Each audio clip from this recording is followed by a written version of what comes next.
Welcome to Hip Hop Movie Club, where three old heads put their old heads together to vibe on some of the most memorable or forgettable hip hop themed movies of all time. And here's HHMC with your HHMCs, Boogie, JB, and DynoWright. Season 4, Episode 5, Belly.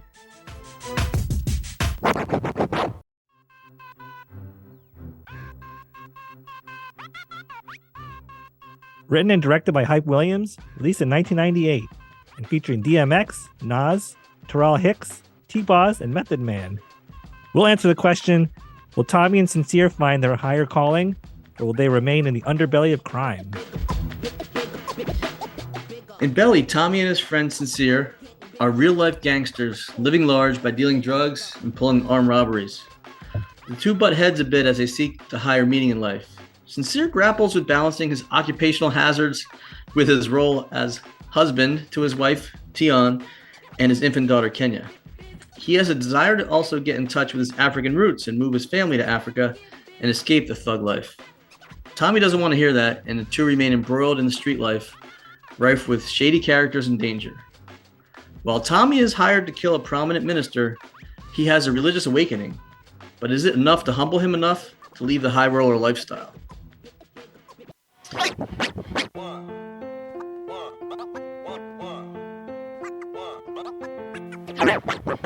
So there we have with a synopsis. It's quite a wild ride.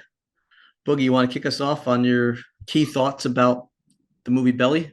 Yeah, with Belly, we have that classic tug of war type story where, you know, you have a character that's done some real bad things and is trying to figure out where he wants to go in life, you know, trying to find something better for himself. He has a significant other and a family that he's starting, and he wants to, you know, get away. But on the flip side of things, his best friend, childhood best friend, is so entrenched in the street life that it's hard for him to even escape, because anytime he tries to distance himself, you know, he gets pulled in. The movie, I found it's definitely a wild ride. I mean, it's not for the faint of heart at all, but it goes pretty quickly, and it's not dull at all. I mean, there's always something going on, and you're like, whoa, what's that all about? But I found it highly entertaining. And there's a lot of, you know, some cameos in the movie that always help too. You see some recognizable faces, you know, you're like, oh wow, look at this guy, you know, when his throwing his hat into the acting ring. So, but I definitely like this movie, and it's one of those rite of passage, quote unquote, type movies. Remember when it came out, and that opening scene when they're walking through the club is probably one of the most iconically shot visuals for any of these movies. But then you look at who wrote and directed the movie, and you understand why. Hype Williams he still is the man. I mean, he's directed some of the most recognizable hip hop videos and R&B videos in the game.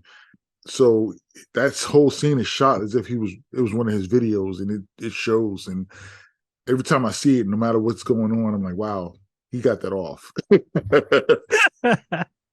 I have to interject because I used to have this kind of inside joke with like me and like two friends about Hype Williams, and no disrespect to Hype Williams, because he really is a great director and has done so many great things. But like, I just imagined this movie was going to be entirely shot in fisheye with these bright Kino flow lights and everybody walking in slow motion, like the Missy Elliott video. So like that first scene, it's like, oh boy, here we go. It's a Hype Williams joint. And then it gets into like a more normal, like serious depiction of the story. But I was like, where's Busta Rhymes? And where's Missy Elliott? How come no one's walking in slow motion? Yeah, those were some of the credits that Hype Williams has done some of the most iconic music videos with Busta Rhymes. Woo-Ha, Got You All in Check, and Gold Digger from Kanye West, and even that almost made like a short film for Runaway, which is one of the songs we talked about when we had the two Utes on. He's done a lot of great videos, and he worked with Michael Jackson. when Tommy's goes in jail and he has it's a very like it's set up just like a Hype Williams video. It's a very long kind of corridor. I was waiting for it. I was waiting for the lights to come on, and I was waiting for a musical number from DMX. Much respect to Hype Williams, but I was waiting for like the bright lights and like you could see it in the sunglasses. It didn't happen. I was like, oh. Yeah. It's so funny. I was actually gonna list a bunch of the videos that he's directed, but I was like, this list is way too long. And I wasn't even into the 90s yet. I know. I was surprised. Like, how did I not know that he directed all of these great videos that I enjoyed for so many years? He's done so many of them. Yeah, I'll use my cliche line. If you want to look up Hype Williams, Google is your friend. Yeah, that intro to the movie is dope. It's got all the black lights. You could see like the whites of their eyes. They're looking all crazy. The strobe lights going on. It's pretty intoxicating where you feel like you're there. And I was reading, they spent a lot of money on that scene, filming that opening. Yeah. And like you said, there's a lot. It draws you in right away. There's an opening poem or soliloquy by DMX. That was pretty tight too. Action packed. And we kind of gave the summarization of the movie. I also love we'll get to it, but the scenes in like Kingston, Jamaica. Yes. I enjoyed that. Yeah, I mean, the story itself is more or less, like you said, Boogie. Sincere is kind of trying to live a bit of a normal life and be true to his wife and young daughter, but he's embroiled in this world. And Tommy, played by Sincere's played by Nas and Tommy's played by DMX. And I mean, they were just great acting. We've seen this as a common theme. It's like, hang out the microphone, and these guys are just awesome on the screen. T-Boz as well. I thought she was really good. Yeah. T-Boz from TLC. Yeah. Like Tion. Yep. She used her actual name. Yeah, exactly. Her real name. Yeah, there was some good characterization too. And they described the woman Keisha as a ghetto Grace Jones. I like that characterization. She was tough. Yeah, that fits. Taral Hicks. Yeah, she was good. She was good. But yeah, the whole thing really started to set up when Tommy Bunn's character wanted to expand operations, and he saw that there was this new potent type of heroin that was making its way around the globe, who was actually on the TV news reporter was actually Kurt Loder. Yes. TV News was reporting on it. But Tommy Buns had a connection, Jamaican kingpin who lived local to him in Queens, and he sought him out to see how he can get a supply of it so that he can move it around and they can hustle it into the streets. So this character Ox was Lennox, who's a interesting character, spoke with a thick Jamaican patois accent, real tough guy. That's not the type of guy that you want to mess with. But he took a gamble on Tommy, despite the fact that he knew that Tommy was flashy. He commanded a lot of attention. He even said, "Hey, I know the authorities are looking at you. They're following you. They're tracking you. They're keeping track of you. You're bad for business." But somehow Tommy convinces them to let him in. And then they go to Jamaica. Kingston. Yeah, I love the music in Kingston. Like I was telling DynoWright the other day, I'm a big fan of like dancehall reggae. I'll go down this rabbit hole and just put on all the dancehall reggae. Yes. The other day I had Murder, She Wrote stuck in my head. And Chaka Demus and yes, and then also Cuddy Ranks. Yes. Who may say done? I love that song. Yes. They had like the same beat. I could listen to that all day. Those songs were not in this movie, by the way, for listeners, but I wish they were. But they had some great dancehall reggae joints in that those scenes. Yeah, Sean Paul cameo too. Yeah. So yeah, I love the character of Lennox. He was a tough, grizzled Jamaican kingpin, and he was a supplier, but also in payment for working with Tommy and providing him, he said, you know, you owe me a favor in the future. So the favor was you're coming out to Kingston with me to Jamaica. Mm-hmm. And he has him sneak up and kill Sosa, who was like one of his rivals, like one of the other younger kingpins out there, where he pretended that he was like washing his windshield, and he takes him out.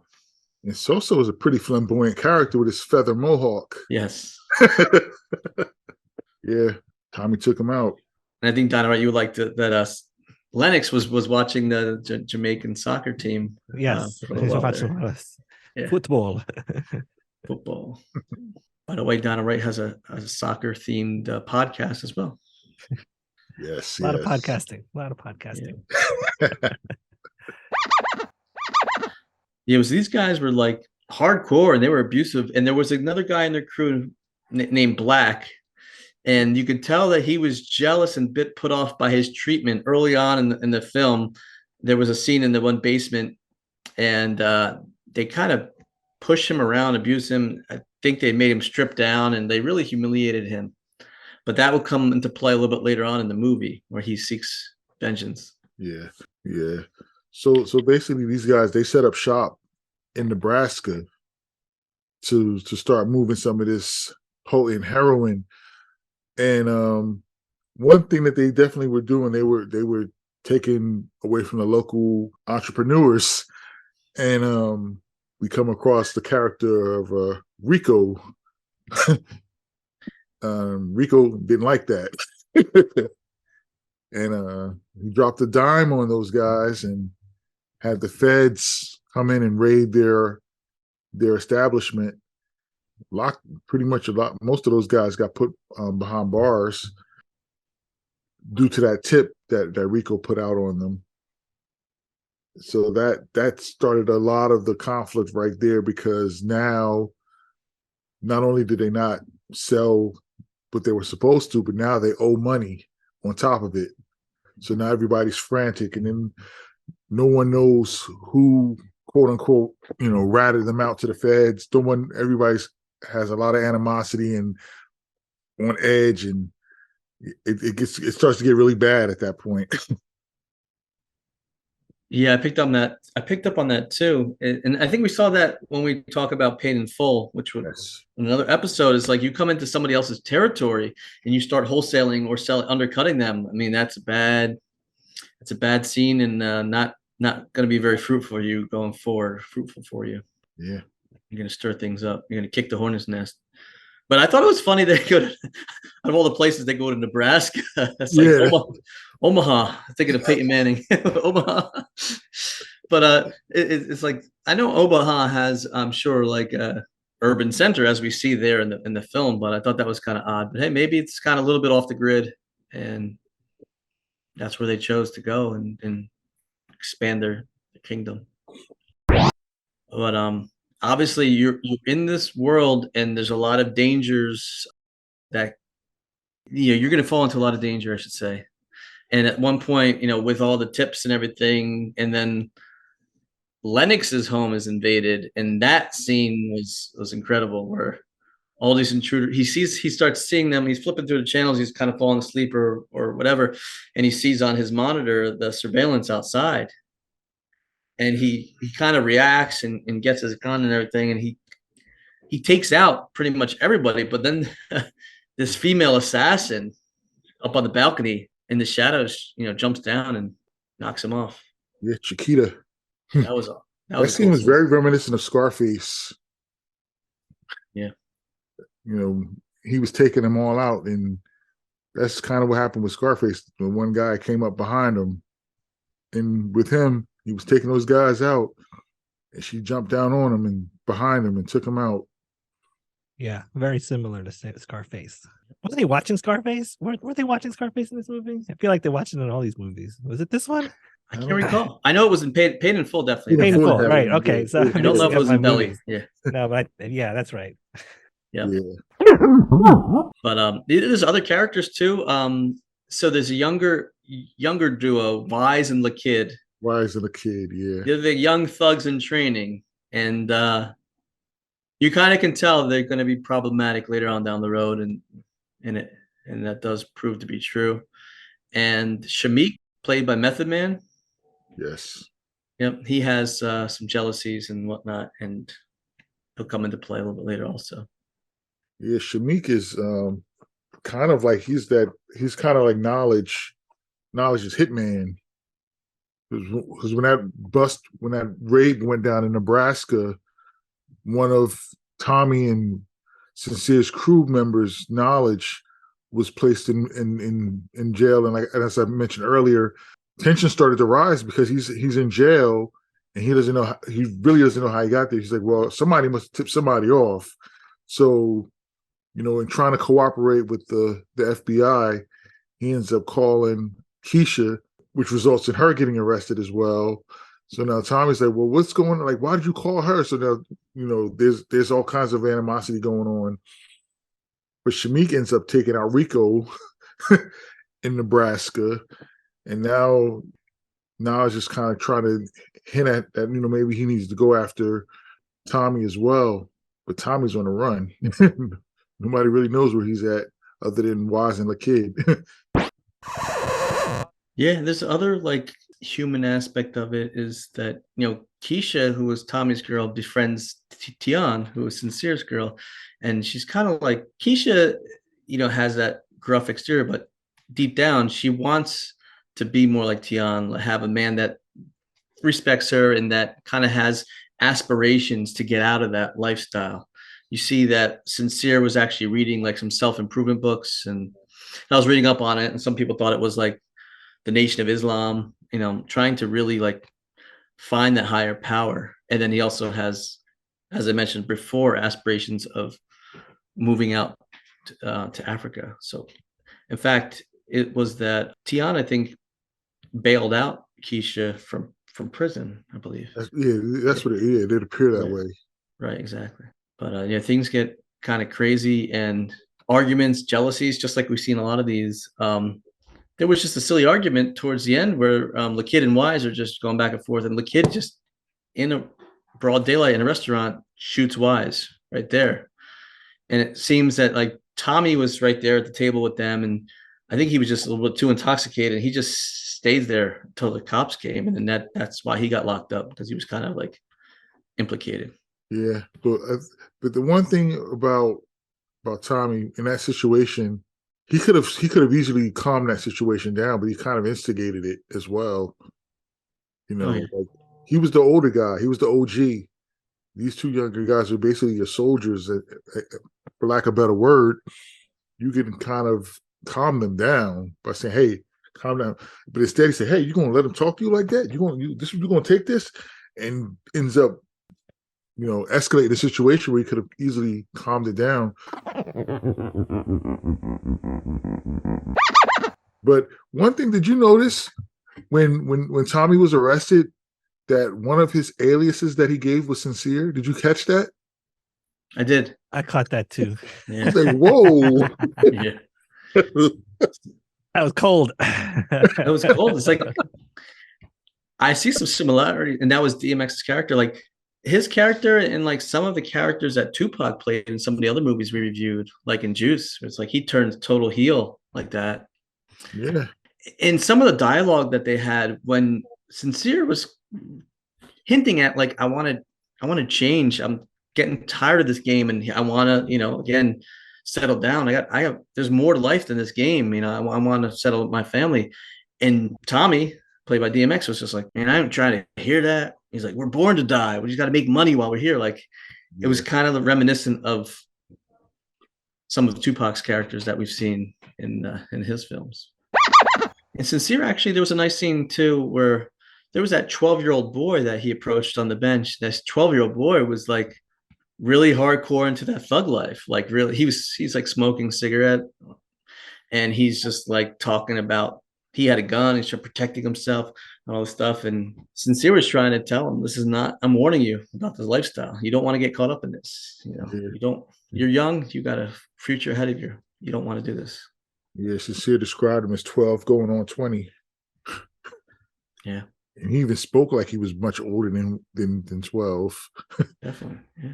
That kid has seen things. Yeah, yeah, Yeah, for sure. And it was kind of like interesting how like the plot turns and there's a guy Roger, he's like a shadowy figure, and he hires Tommy to kill the minister. Kind of came out of nowhere, yeah. but Tommy follows that plan, and he's determined to kill the minister. I'm sure he's going to get kind of paid as a hitman to do that. And then another scene occurs where Sincere gets sneak attacked by Black outside the barbershop, and Sincere gets shot in the leg, but then Sincere kills him in self-defense. And that was kind of a wild scene towards the end there. So I think that was it for Sincere. He's like, that's it. I'm out of here. I want to take, Yeah. that's when he's going to Tion and said, I want to get out of here. Let's go to Africa. Yeah, because Black basically tried to take him out in broad daylight. Yeah. When stuff like that starts happening, it's time to go. And again, that's like I said, that's retribution for the embarrassment in the beginning of the movie. Yeah. So Tommy, I really liked the end. Tommy, he's kind of, it looks like he's having this awakening and he's enlightened, but then on the other hand, you don't know if it's true. Is he just playing the part? He's learning more about, the religious aspect of it, but he's following through with the plan to try to kill the minister. And as he goes into his chamber or quarters there, the minister kind of sees him coming. He gives this powerful sermon. I just love that sermon at the end. That was great. And kind of the gist of it is kind of like, we're all part of God's will. Like, you can kill me, whatever. Will you will you choose light over darkness? It's a new millennium, because again, this is all happening like on New Year's Eve, 1999, the whole Y2K thing. So it's kind of, we're dawning of a new era. And the minister is trying to tell Tommy, like, help me.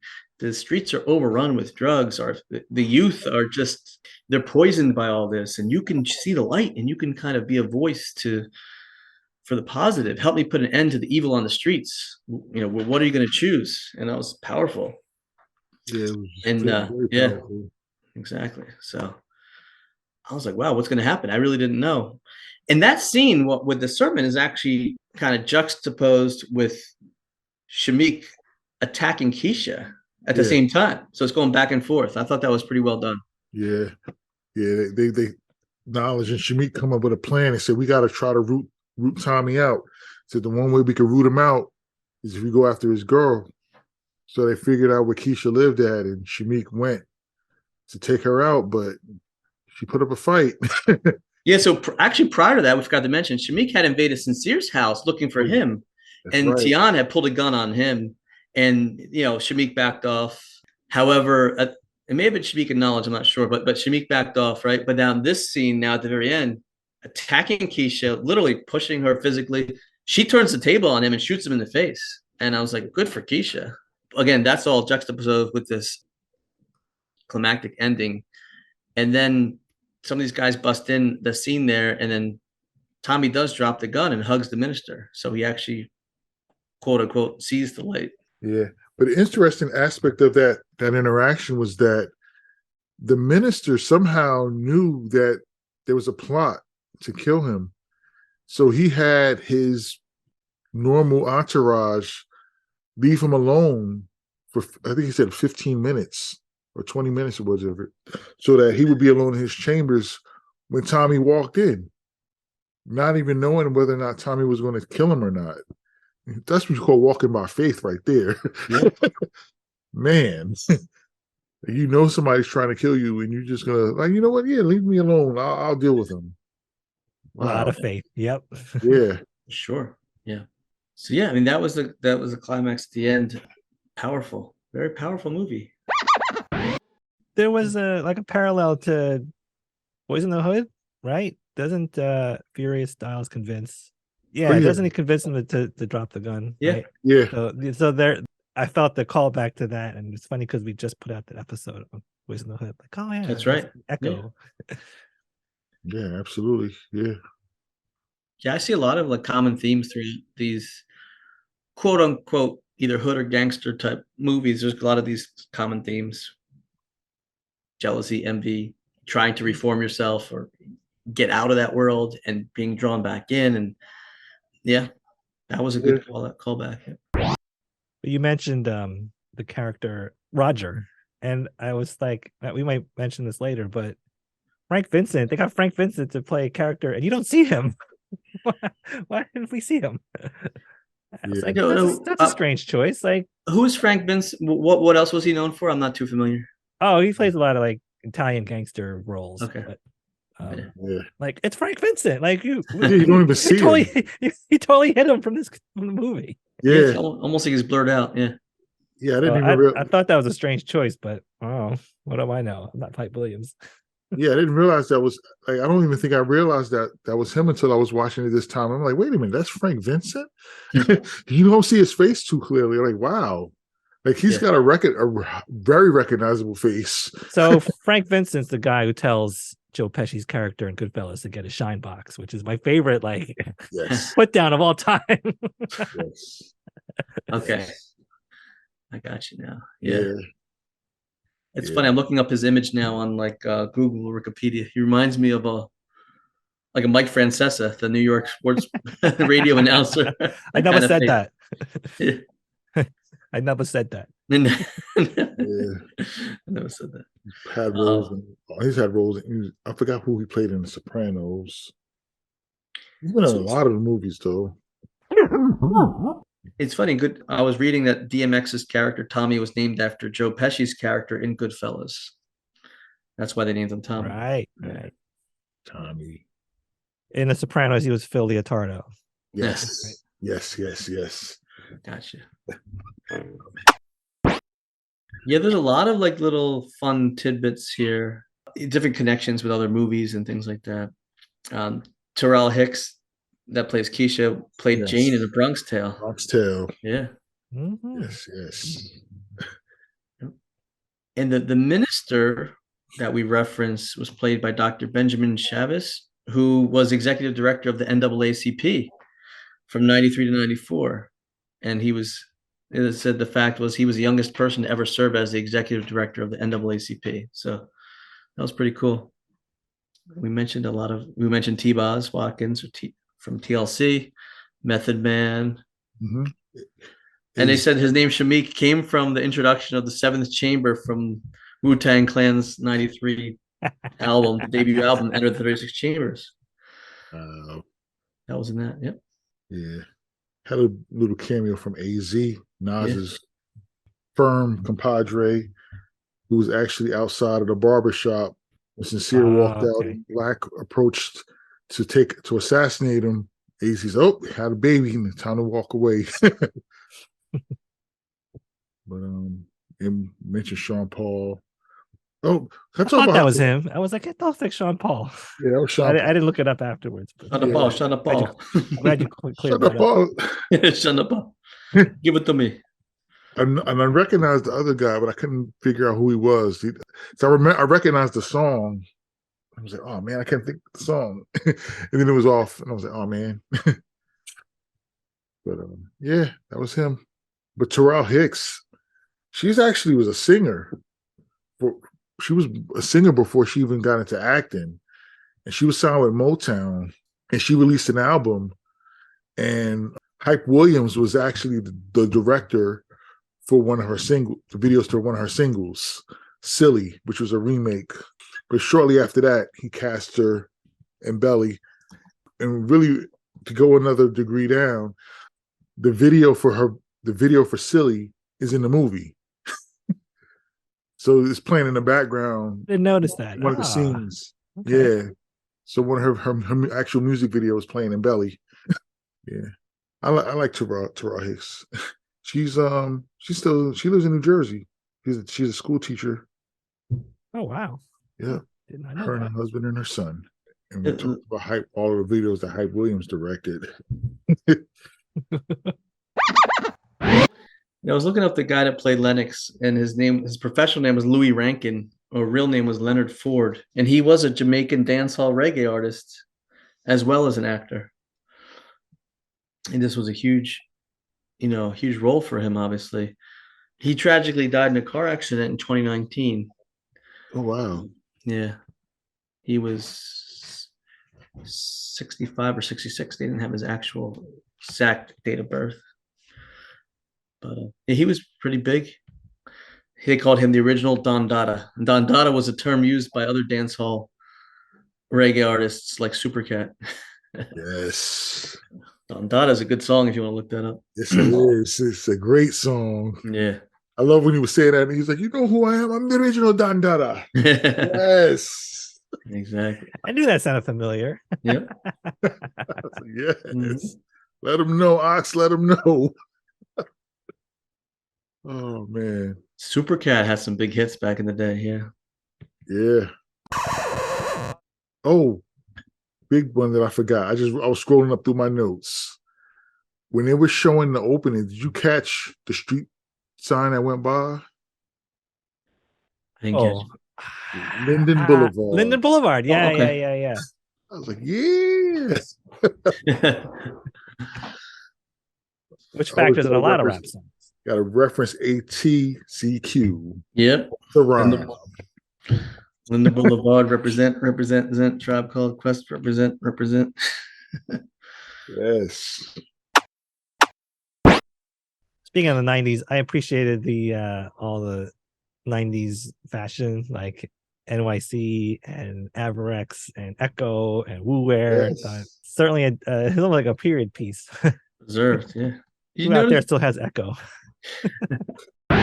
There was that odd film that they were watching at Tommy's house. Oh, it was like these little white boys, almost like farm hands, and they were just cursing like nobody's business. What was that? I looked it up, and it's a movie called Gummo from 1997, Gummo. And I know nothing about it, but I happened to look, saying like, what is that? It was just bizarre. It was very bizarre. Yeah. Gummo. Now I'm curious. I'm gonna go down that rabbit hole later. Yeah. I'm gonna go to YouTube and look up Gummo, but I was like, what the heck? It was wild. Did you notice at some point one of the lines is "ain't hard to tell"? Boogie saw it. It probably helps that I watched with the subtitles just to make sure I didn't miss anything. But like, oh hey, little shout out to his own record. Absolutely. Yeah. So I almost always watch these with subtitles too, because sometimes they're talking fast, or this one with Lennox with the Padua accent, it's easy to miss some of the words. Some of the stuff actually just says, spoken in Padua. Yeah. Some of the stuff was translated. Some of the stuff he's speaking in English, but yeah, it's tricky. That made me laugh too, because I was hoping that because I remember like seeing it, years ago without subtitles, and I said, oh, maybe it'll tell me exactly what he's saying. Nope, not at all. Nope. no clue, no help. It's like, oh man, we need a patois translator. I was wondering why this movie was called Belly, and I had an assumption or guess was because they're like in the underbelly, of this crime scene and the gangster scene. I don't think it's ever really spelled out unless you probably see a director's cut or something like that. But I think that's kind of what it is, or the belly of the beast. Yeah, it's kind of like the neighborhood that they're in. Yeah. There was one interesting tidbit that I saw, but I couldn't find the scene. But there's a song in the score named Sincere. And the song is actually performed by Nas's father, Oludara. Oh, wow. But I don't know what scene that song is in. I have to really look it up. But I saw that and I was like, that's pretty interesting. I think I noticed that, but I didn't quite follow up with what that was and realize it was father. That's pretty cool. Yeah. Oludara, yeah. No, it's a good movie. I highly recommend it. I mean, it's definitely entertaining. Definitely entertaining. Yeah. I was actually typing out all of these daggone Hype Williams videos, and I was like, wait a minute, I'm at like 30, and I'm like just getting into the early 90s. Like, what is going on? I could literally sit here for like ever, just. And then like some of the videos that he's directed, you'd be like they're not even hip, they're like mainstream, like pop and dance videos too. Like he's worked with a lot of people. It's like, wow, I didn't realize his reach was that far. The one song I have to mention is this harmonic that always takes me back. Remember that Boogie picked up maybe on "However Do You Want Me? Oh yeah, However Do You Need Me? However Do You..." Yeah, I don't even know the name of that track. Back to Life. It's Back to Life by Soul to Soul. Soul to There you Soul. go. Soul to Soul. There we go. Yeah. Yeah. That song is super nice, iconic. Yeah. You throw that on in a party, and back then everybody would go nuts as soon as that beat drops. That was Back to Life. Yeah, I was trying to look. I looked at the soundtrack, but I didn't get a really good picture of it. But yeah, that was. I love that song. Yeah, I keep that song in rotation. I got it on a couple of my mix CDs that I made. Oh, and I didn't make this connection, but there's a version of Never Dreamed You Leave in Summer in this, produced by Sean Combs. So Diddy had his hand in this as well. Huh. Oh, yeah, some of the heavy hitters. Irv Gotti that's produced some of the songs. R. Kelly, Swizz Beatz, DJ Premier. RZA. DJ Premier. RZA. Yeah. How about that? Swizz Beatz. Yeah. Yeah, you see with Method Man, you see kind of the stamp of Wu-Tang Clan on this. There's a song with RZA, Ghostface Killah, ODB, Beanie Siegel, Memphis Bleak, Noriega. Yep, good soundtrack. Yeah. I remember a lot of these songs. Some of them they weren't super mainstream, but they were good. Maybe that was Mr.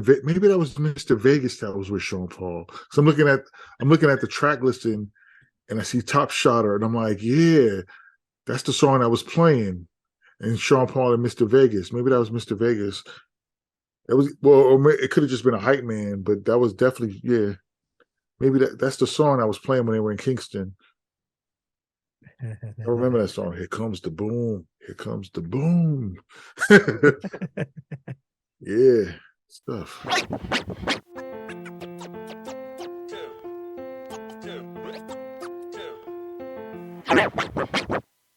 Could this movie be made today? Yeah, easily. Yeah. Who are this generation's DMX and Nas to play in these characters? I don't know. That's I'll have to ask the two youths about that. Yeah, that's a tough question. Yeah, that's a tough question. Yeah, I don't know who.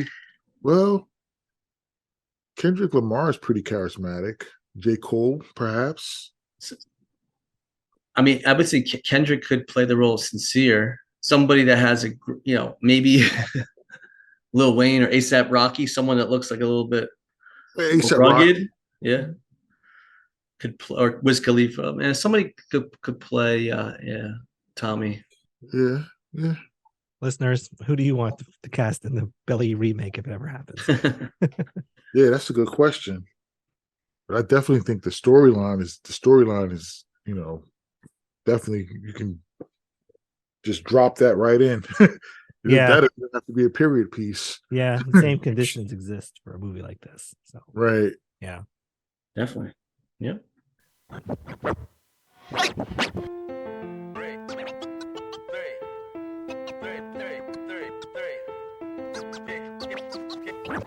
right. So you want to go around and give our ratings now? Boogie, what do you think? Bring that funky flick back? Bring that funky flick back? Or leave it in the bowl? Yeah, bring that funky flick back. I think like these, I don't know, like I have an affinity for gangster type movies. And this one just, it fits right in there with the others. So yeah, I'd bring this funky flick back. DynoWright? I'd also bring this funky flick back. I walked into this movie thinking, oh, it's Hype Williams. It's going to be really bright and kind of hilarious. But I was entertained by what I saw, and big ups to Hype Williams for an entertaining story. Yeah, I say bring this funky flick back. I was thoroughly entertained and a lot of action. It's harder to find. Like I said, a lot of these are harder to find than they should be. I think it should be more or less on some kind of rotation. And we need more films with dancehall reggae. Yeah. We do. Yeah, we do. Ooh, we don't have shotters on the list. So that keeps coming up when I click on the links for Belly. So, Well, I was looking up Louis Rankin, the guy that played Lennox. He was in that movie. Yes, he was. Yeah. Shotters. Jamaican crime film. Yeah, that could be on our list if we want. I requested more dancehall reggae, so maybe we can get it there. there you go. Yeah. Be down the road, yeah. Selecta. DJ Khaled's in it as a henchman. Is that right? And another one. And another one. He's the best. The best music. Wyclef Jean is in it. Yeah, Wow. Okay. Yeah, man. Check that out. Even if we don't review it, I might have to check that out. It's got some Bob Marley, Kaimani Marley, Damian Marley, a lot of Marleys. Damian Junior Gong. Shaggy, Inner Circle. Ooh, Inner Circle. The Shotters is a good one. Yeah, I've not seen that one. That's from 2002. Nice. Oh. Cult classic. Awesome.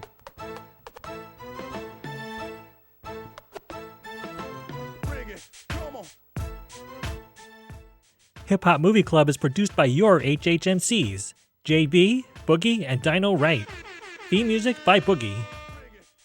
Check us out on TikTok and Instagram at Hip Hop Movie Club.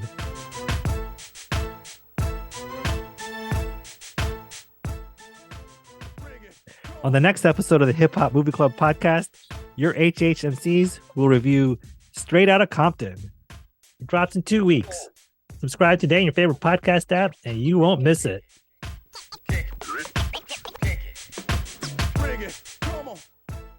Shout out to you listeners. Thanks for tuning in. All right. And remember, don't hate, formulate. Formulate. Yes. Yes. Awesome.